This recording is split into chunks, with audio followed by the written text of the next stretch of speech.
Pemirsa, jumlah warga yang terinfeksi COVID-19 di Bali belum menunjukkan penurunan. Tambahan kasus baru terus ada tiap harinya. Pada Sabtu 8 Mei 2021 jumlahnya juga tetap 3 digit, yaitu di atas 110 orang. Pada hari ini tambahan pasien sembuh juga lebih sedikit dari kasus baru. Pasien meninggal dunia juga masih dilaporkan bertambah signifikan.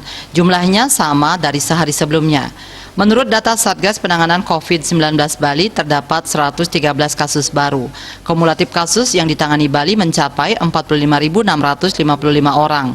Tambahan korban jiwa mencapai 8 orang. Kumulatif korban jiwa COVID-19 mencapai 1.402 orang atau 3,07%. Rinciannya 1.397 WNI dan 5 WNA.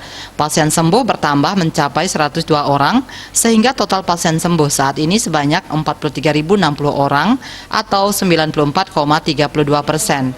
Jumlah kasus aktif yang masih dirawat maupun menjalani karantina berjumlah 1.193 orang atau 2,61%. Mereka dirawat di 17 rumah sakit dan dikarantina di Bapelkesmas, UPT Nyitdah, Wisma Bima, dan BPK Pering. Dia Dewi, Bali Pos melapor.